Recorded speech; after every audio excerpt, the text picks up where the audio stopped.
Nick Spicer, our Berlin correspondent. Nick, the murder and demonstrations that took place now 3 months ago, so why the delay for her visit?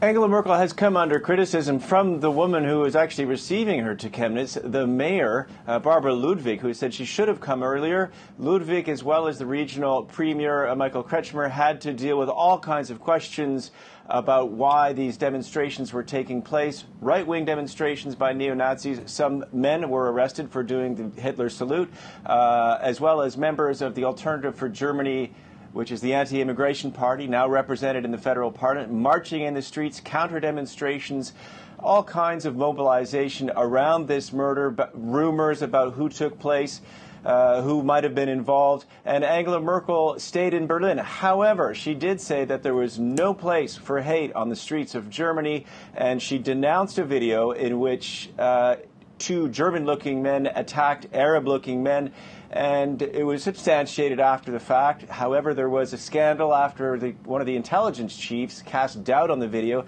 So she actually had to stay in Berlin to a certain extent to deal with that crisis of the doubt that was cast on the video. That intelligence chief was forced to resign. And I think she stayed away as well because of two regional elections in which immigration was a big issue, and she didn't want to come to Chemnitz to provide, if you will, a sort of backdrop for more demonstrations. She didn't want to become a lightning rod for the people who are against her open-door policy, as it has often been called, until those elections took place. And those were elections, it's worth saying, in which her party did very, very badly, and largely as a consequence, as it is seen, because of the controversies and the disputes within her government.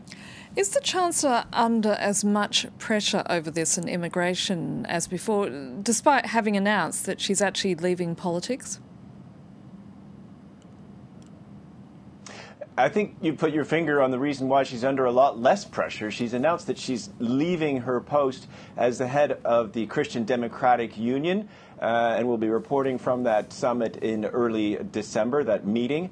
However, she's going to remain Chancellor for nearly another 3 years, but it does take a lot of the pressure off her because voters in regional elections have been voting against her and her party to a certain extent because of that migration policy. Now that she's disassociating herself from her party, it can find a new platform, new policies to propose, and it won't necessarily be associated with that fateful decision, which many Germans are proud of and which, in the eyes of the international community, I think to a large extent, made Germany look good, but has been very controversial in parts of Germany and has helped the Alternative for Germany gain around 13% of the popular vote. So it has been, if you will, a sort of battering ram for the extreme right, and she has been the person that they have liked to attack for it. Now that she's left the party leadership, she's under a lot less pressure. And just one last thing I'd like to point out, the Alternative for Germany itself is now under investigation from police for taking illegal party donations, possibly from Switzerland, and its youth wings in 2 of the 16 German Länder are now under investigation for possibly having anti-constitutional activities in 2 of those Länder. So there's problems for the far right, if you will, perhaps much more than Angela Merkel at this point. Nick Spicer reporting there from Berlin. Thank you.